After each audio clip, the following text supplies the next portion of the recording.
Hey, what's up guys? Welcome to another video. Today's video is gonna be a little bit different. I'm gonna take you behind the scenes to check out my drums.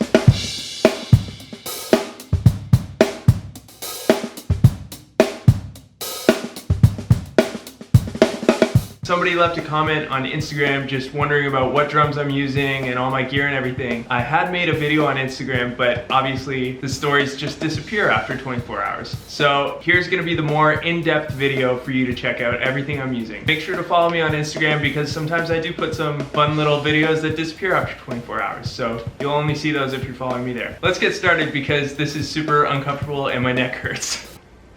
So I'm gonna show you my drums. They're Yamaha Maple Custom Absolutes. I actually got them off of Kijiji, if you could believe it. I was just cruising Kijiji. I really wanted a new drum set. This was like 2016. Basically came across this kit in London, Ontario. For those of you who don't know, it's about 2 hours from Toronto. I messaged the guy and said, hey, I'll buy them, like now. And so he messaged me and said, if you drive to London today, I'll give them to you for 1,100. And so I just hopped in the car, went, picked up the drums, and that was that. Now I've got my Maple Custom Absolutes and I've been using them ever since. All right, so here they are. They are Yamaha Maple Custom Absolutes, as I mentioned. You can see the badge right here. Made in Japan, air seal system. I think these are circa 2006, somewhere around there. So the sizes that I'm using are 22 by 18 kick, 10 by 9, I believe. Okay, I actually forgot what the depths are of these. They're concert toms, so I think it's 10 by 9 and 12 by 10, but I got my measuring tape. I'm gonna double check. This is 10 in diameter and 9 in depth. And then I've got my 12 by 10. Now that I'm in the mood, why don't I just double check all of them? So this is a 22 by 18. There's the 22.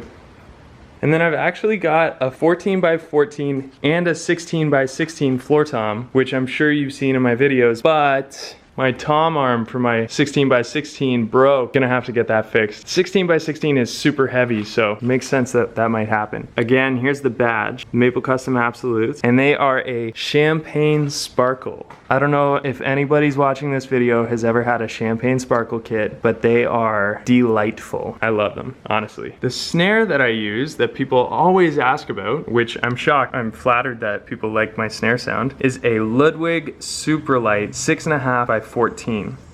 It's a steel snare which normally has a lot of overtones, but thanks to my handy dandy snare weight, it controls the tone. Okay, so those are the drums. Now I'm gonna show you some of the accessories that I use, some of the drum skins, and tell you a little bit about how I tune them.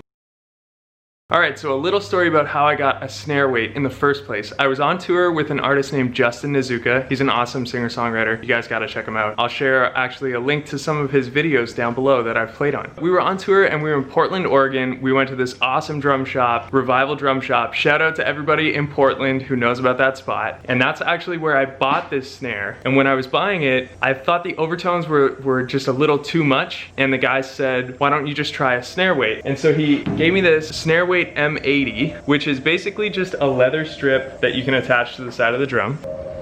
And it completely changed my view of this drum. It completely made me feel like the tone was perfect, the vibe was right. So snare weight, for any drum that you have overtone problems with, highly recommend. I've actually got some vlogs from those tours, so I'll link those above. If you hear the crickets in the background of this video, that's because I'm filming in a garage and the garage door is open, so they're really loud. All right, so taking a look at what skins I use, I'm using the Evans UV1 on the snare. I've actually had this skin for probably a year now, and it's time for replacing, but it's a really awesome skin. It's got this, like, I don't know if it's like a lasered on coating. I'm gonna have to double check that. Basically, it keeps its grip for a super long time, even when you play with brushes. On the floor tom, I've got on all of my toms actually, I have the G2 clear on top and a G1 clear on the bottom. So you can see that G2 there, G2 there. Currently, I've got the snare weight M1 here on my right rack tom because it's a deeper tom and that just kind of controls the tone a little bit. And then if I ever want to, I just kind of clip it up so I get the full open tone. For my floor tom, I've actually been really digging the M80 just because it really gives it a nice like low thud to the sound. You can hear it here. As opposed to,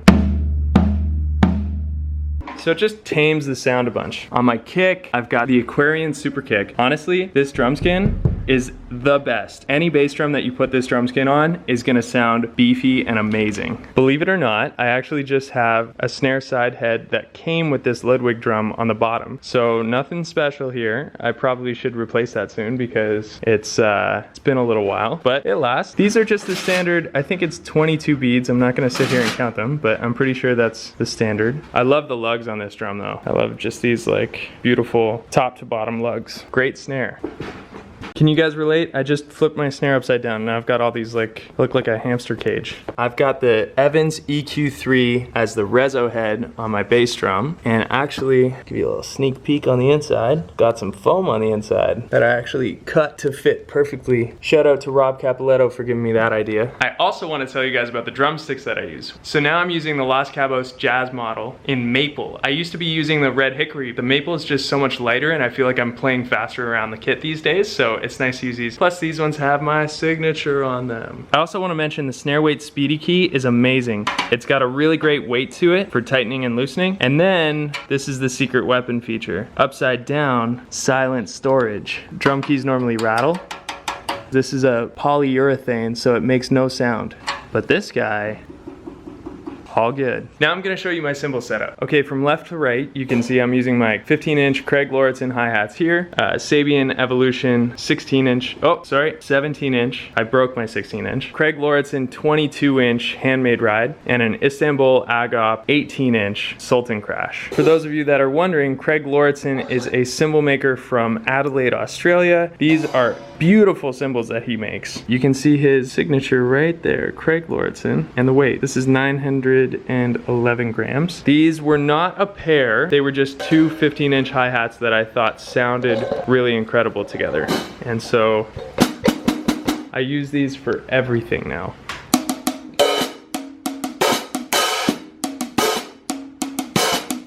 The HHX, people that have this, they know it just feels like butter. This cymbal bends so much. The 22-inch Craig Lauritsen ride right here.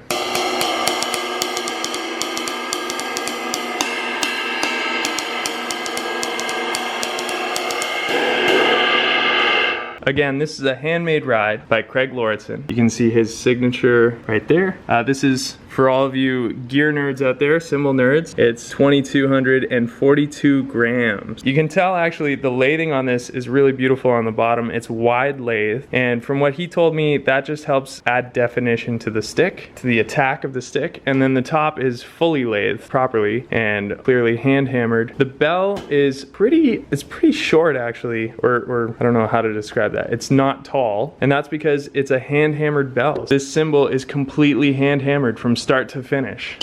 The Istanbul Sultan Crash, unfortunately for those of you that follow me on Instagram, you know about this crack right here, which is slowly but surely gonna take this cymbal out. But it's kind of cool because right now it's got a trashy sound. It's not as crisp. It's always been a bit of a dry cymbal, but this right here, it makes it die real quick. Okay, moving on to microphone. Every drummer in the world knows what this is, and probably guitar players too, but this is just the Shure 57. Can't go wrong, it's so durable. I put it about an inch above the snare, pointing at the center of the snare drum. That's the placement I use. On my toms, I'm currently using the Sennheiser E904. There's also the E906, I believe, which is like the more rubbery one.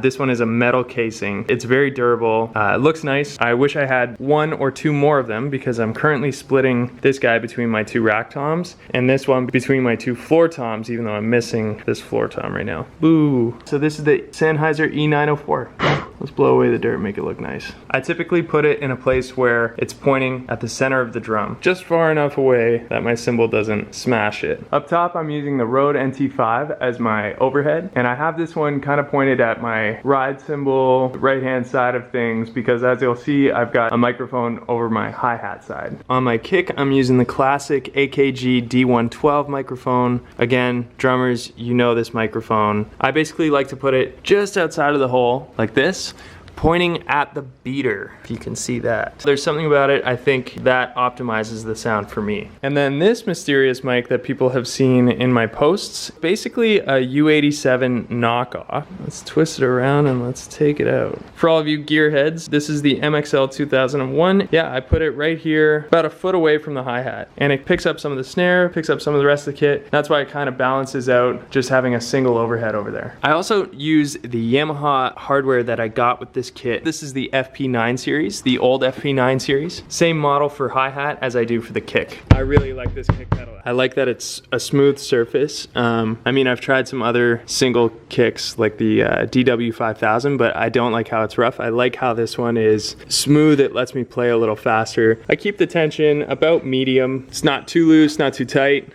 And yeah, that's my setup. As you'll notice, I do have the suspended tom mount for the floor tom, which, you know, I am somebody who's a little more keen on legs for floor toms, but I've grown to like this, especially when I leave the kit set up for a little longer. It's nice, it's easy to navigate. People have asked me about this specific tom arm mount, and I don't think that it's Yamaha. I'm not sure, I'd have to double check, but again, got this when I got the kit, and it's just a rigid arm. It's nice because it's not gonna move guaranteed. For those of you that are really into gear, I'm using the Sapphire Pro 40 as an interface. It is great. It's 8 channels, it does the trick, it's exactly what I need, and then that typically plugs into my laptop, which would be here. As you know, I like to film from this angle and from above. Oh, how could I forget? I'm using this classic rug from IKEA. I don't even know what it's called, but everybody has this rug and knows this rug, especially drummers. I feel like it just lightens the mood, you know, and makes the room feel so fancy. And that's my setup. Now you guys know everything about what I've got going on behind the scenes here in terms of my drums, cymbals, microphones, how I'm recording, what drum skins I'm using. I hope that this will help you decide what's right for your kit. I'm glad that you guys came behind the scenes with me today. If you like this video, please subscribe to my channel. I'll be posting tons more content, drum lessons, drum performances, and as I mentioned before, I've got a bunch of tour vlogs from before, so in case you're missing being on the road and traveling, you can get behind the scenes with me and see what life was like on tour. Thanks so much for watching. I'll catch you next time.